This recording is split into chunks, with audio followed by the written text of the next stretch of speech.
жақсы. Тұрып қала қоймай бір сөзің 1000 сөз болып кетсе, одан ары қарай осложнение болып кетсе, а это нам надо. Сондықтан қыздар, үндемей қалу деген сөз, үндемей қалғанда сенің өзіңнің жан дүниең, өзіңнің жан дүниең тыныш болу керек. Үндемей қалу дегенде оқып барып үндемей қалу керек. Жаңағы духовно өскеннен кейін үндемей қалу керек да. Мысалы қара, қыздар, үндемей қалу дегенде мен сендерге түсіндіріп айтайын. Үндемей қалу это не значит слабыйсың сен. Наоборот, это сильность. Үндемей қалуға өзіңді үйретуің керек. Бірақ мен үндемей қалдым, неге айтып тастамадым деп өз-өзіңді жемеуің керек, қыздар. Былай алайыншы өзіме. Өз-өздеріңді жемеулерің керек, қыздар, я?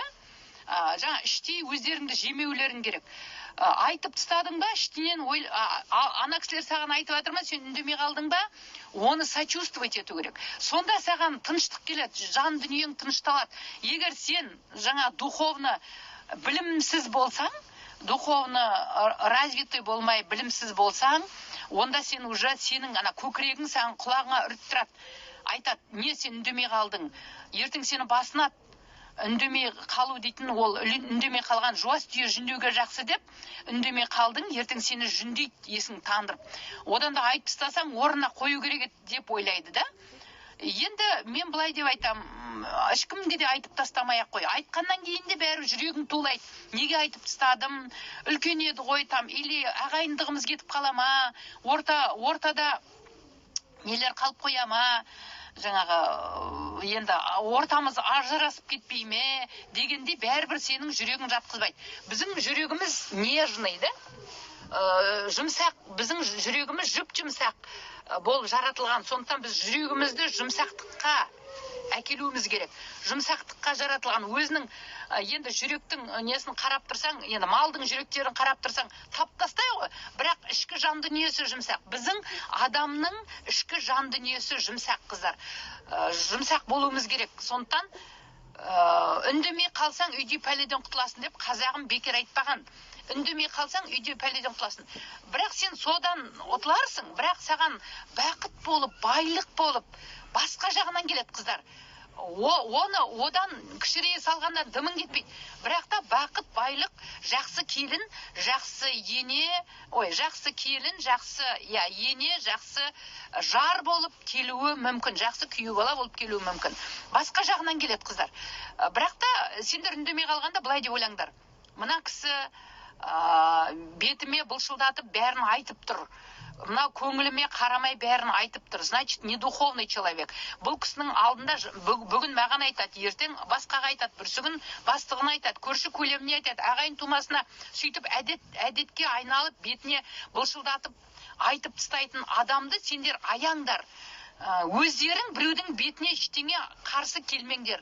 Ал бірақ енді өзіміз үшін жауап берейік, болды. Ал ол кісіге жаңа айтып та керек емес, ондай адамдар түсінбейді де. Сосын жаңағы айтып атырғанда өздерің ойланып қалыңдар. Менің айтпай қалуым дұрыс. Алла мені жақсы көреді. Сабырлыққа өзімді салып жатырмын, значит, Алла жақсы көреді. Мына кісі бетке біреудің мінін, біреуге жаман сөйлеу керек екен білмей тұр. Алдында талай поражение тұрау, соны білмей тұр деп өз-өздеріңді жаңағыдай нетіп үйретіңдер, қыздар. Сабырлыққа үйретіңдер. Әр айтып бер айтқанда сабырлы болыңдар. Әр істеріңе лидер болыңдар, қыздар. Әр істеріңе лидер болыңдар. Ол нағыл деген сөз. Кішкене пеш қосып қойайын. Ол нағыл деген сөз. Мысалы, сен қыз бала болып өстің. Қыз бала болып өзің сол қыз балалықтың лидері бол. Мысалы, қыз бала болдың ба, сен мамаңа, папаңа кір келтірмей, арыңа таза болып, қала берді, іс қимылыңа ширақ болып, өзіңді атанам дегенде атанаңды жерге қаратпа. Екінші, күйеу таңдағанда да дәл солай күйеуіңді дұрыс таңдай білу үшін көбірек кітап оқып, адамның философиясын көбірек оқуымыз керек. Өйткені біз философиядан тұрамыз. Өйткені біз психологиядан тұрамыз. сол психология, философия дегендерді біз қатты оқуымыз керек. Өйткені біз тек қана адамдармен, тіршілікте тек қана адамдармен жұмыс істейміз. Сондықтан адам болғасын жерде адамның құрылысы, адамның философиясы, адам чем дышит. Мысалы, адам, енді бәрі психолог бол деген сөз емес. Просто әр адамның кнопкасын қалай басқанда мен биікке шыңға шыға алам. Қайткенде мен десеңдер, мен бір ғана сөзбен жауап берем сендерге. Менің өмірден көргенім, өмірден түйгенім, ата-анамнан берілген, қала берді өзімнің оқып, өзімнен сита дейді ғой, енді өзімнің немнен ситымнан сүзіп, өз өмірімнің сүзгісінен сүзіп, сендерге беріп жатқан барымша енді мен керім молодец емеспін. Менің де қателігім жетер, менің де минусым көп болар. Бірақ өзім біртүрлі өмірден алғаннан айтам, қыздар. Сондықтан өмірден сүзіп шығарғаным махаббат бере біліңдер, болды. Әр адамға махаббат беріңдер, болды, қыздар. Тек махаббат беріп жүріңдер, күйеулеріңе махаббат беріңдер, қайны сіңлілеріңе махаббат бер, мамаңа махаббат, папаңа махаббат, махаббат да махаббат, махаббат да махаббат. Болды, қыздар, бәріне махаббат беріп жүріңдер. О, жаным, ты красавица моя. Мен жүрген жерім тек осылай, тек мейлі мені артист дейме жұрт, мені аферист дейме, мені не дейме, ол ондай махаббат беруді де сильный адам береді. Ол сильный ауырып тұрған адам әркімге махаббат бере алмайды. Когда өзінде махаббат жоқ болса, жұртқа махаббат бере алмайды, қыздар. Сондықтан шыңды алу керек, спортта жүру керек дейтінім сол. Спорт, йога, когда сенің философияң, разум, тело и дух үшеуі бірге жүрсе, гармония болады. Гармония жүрген жерге махаббат жүреді, қыздар. Разум, тело и дух үшеуі бірге жүру керек. Ол үшін не істеуіміз керек? Ол үшін жүгіріп, өзімізді аямауымыз керек. Жүгіріп алайық, қинайық өзімізді. Таңертең кішкене қинап алайық, бір жарты сағат, бір сағат қиналып алайық. Ешкімде жүгіргісі келмейді. Мен қазір сіңлімді күтіп отырмын. Екеуміз жүгіреміз да. 9-да деген мен кішкене ертерек келіп отырмын. 9-да келеді қазір сіңлім, сол уақытта екеуміз қазір жүгіреміз да. Но оған дейін мен кішкене өзіме құрттай не беріп тұрмын. Өзіме кішкене уақыт беріп тұрмын сендерге, қыздарым. Потому что сендердің махаббаттарың мені жатқызбай жатыр, қыздар. Жан жақтан маған күнде керемет отзывтар келіп жатыр ғой. Содан кейін мен тағы не айтсам екен қыздарыма, тағы не білдірсем екен, немен қуансам екен. Бірақ бір сөзімді қайталай берермін мүмкін, иә? Бірақ қайталай берген сайын миларыңа қона береді. Қайталай берген сайын миларыңа қона береді. Ал мен айтайын тағы, ызақор, сендерге бір ызақорлықпен біреу келді ме? Сендерге бір минус айтты ма? Значит, с твоей стороны ей махаббат не хватает. Ей ласкости с твоей стороны. Бери сал, аяма. Ой, Джан, все равно я тебя люблю. Ты красавица, тебе не идет. Жаңағыдай ренжітіп, біреуді ренжіп не етіп, тебе не идет. Абсолютно не идет тебе. Ты же красавица, ты же умница. Өзің әп-әдемі киінесің, өзің әп-әдемі болып жүресің, сөйлеген сөзің, жүрген іс қимылың керемет, но бірақ сен мынандай минус біреуге айтып отырғанда, саған не идет, сенің природыңа бармайды деп айта сал. Мен мысалы айттым ғой өткенде де. Мен мысалы бір не лақтырып беріп жатыр да, менің алдымда бір кісіге, адамға бір тамақ лидерда тұрмыз магазинде. Содан бір қыз бүйтіп лақтырып беріп жатыр, осылай қарап тұрмын. Так, мына қыздың несін қалай бассам екен деп ойланып тұрмын. Енді не үшін психологпын? Өмірдің бәрі қызық қой. Сосын ана қызға махаббат бергім келіп кетті. Сосын мына жерінде несінен қарап алдым, Айнұр деді ме, ұмытып қалып жатырмын енді. Сосын ладно, Айнұр дейін. Ал Айнұржан, сен жаным, ты красавица. Тебе абсолютно не идет. Сенің мына природыңа өзің сәйкес келмей тұрсың. Сен өзіңді өзің бүйтіп клеткаңды мыжырайтып тұрсың. Неше сағат жұмыс істейсің деп едім? 24 сағат қой деді. 24 сағат болса жаным-ау, ойнап күліп не өткізбейсің?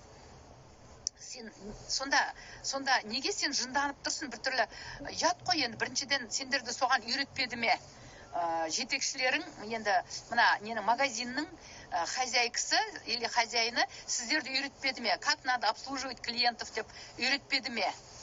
Енді күліп жауап берулерің керек. Мысалы, сен маған лақтырып жатсаң, менің қандай кінәм бар? Сенің неге? Мен не істедім саған? саған қандай кінәм бар, сөйтіп менің затымды лақтырып беруге маған деген сияқтыларды жаймендеп, мепаздап, ренжітіп алмайын деп жаймендеп айттым. Әуелі ты красавица, ты умница, сен андайсың, сен мындайсың деп кішкене майлап аласың, құлағын локаторын ашады сол кезде. Даже күйеуіңе айтсаң да бір нәрселерді, бір нәрсе айтқың келіп тұр күйеуіңе, я басқа біреуіне, я бір көрші көлемге, я болмаса бір қайнысыңның бол, қайнапаң бол, бірдеңе бір кішкене болса да бір не айтқың келіп тұр да, бір түзеліп кету үшін бір нәрсе айтқың келіп тұр да. Ол үшін әуелі ана Дейл Карнеги айтады ғой, руководитель бол, не бол, мейлі, тіпті ене бол мүмкін жаңағы анасы бол балдардың. Сол уақытта балдарыңа да бір нәрсе айтар да әуелі мақтап ол жаным, ты красавица, ты умница, ты бірдеңе, ты сірдеңе, жаңағыдай жаным, сен дейтін ақылдысың, сенімен мен гордиться етем деп жаңағы айтып аласың. Сол уақыттарда деп жүрегіне жұғымды болып локаторын ашып атады. Единственный бір не жаным, сен маған бір ұнамай тұрған жерің, енді ана жеріңді құрттай не жасап жіберсең, бір кішкене жетіп жіберсең керемет боласың деп, солай даже сен мысалы руководитель боларсың. Сол уақыттарда да ты красавица, да ты умница, да ты сен күшті киінесің, жақсы өзіңе үйлестіріп киесің, да ты креативная, да ты бірдеңе, да ты сірдеңе деп айтып аласың да, содан кейін барып, енді пожалуйста кешікпей жүрсең вообще кереметсің, мен сен вообще керемет көрем. Единственный кешікпесең болды деп. Сол уақыттарда керемет, сосын оңашалап айту керек, кісінің көзінше айтпай, всегда оңашалап, өзің бөлек, отдельно басқа балдарға, мама айтқандай деп, даже балдарың отырса да, оңашалап айтып үйренген жақсы. Сонда ешкім саған келіп тікет етпейді енді жаңағы адамға. Оны көрдің бе, ана кісі айтқандай, на самом деле сен сондайсың, сен бұндайсың деп айтпаш үшін сондай керек қыздар. Сосын жаңағыда сөйлемей қалу, мен үндемей қалам, қалай үндемей қалам, ол кісі басынады ғой дейді. Сол уақыттарда сендер басынбайтын, өздерің білімді болсаңдар, сол уақытта сендер өздеріңді басынбайды. Ойлануларың керек. Мен үндемей қалуым, ол менің сильностьтім. Менің үндемей қалуым Алладан басқа бір жағынан керемет болып келеді деп үндемей қалу керек. Сосын ана кісіні аяп кету керек, сострадание кету керек. Ана кісіні аяп кету керек. Ол оқымаған надан, ол сен құсап психологияны оқып атқан жоқ, сен құсап психологтарды тыңдап атқан жоқ. Сондықтан ол кісілерді аяп кету керек. Что так нельзя екен білмей тұр. Адамға минус айтпау керек екенін білмей тұр. Өзінше көкірегін кернеп, жаңағы көкірегін питать етіп, жаңағы саған өзінше болып бәрін айтып тұр. Сондай кездерде сен үндемей қал, бірақ сол ана кісіні аяп кет болды. Ондай кісілерде поражение көп болады. Мін айтқыш кісілерде поражение көп болады. Проблема көп болады. Ана көкірегін кетіру үшін, сабырлыққа түсіру үшін, көкірегін кетіру үшін, Алла тағала проблема бере береді. А это нам надо. Сондықтан неге күліп жатсыңдар қыздар?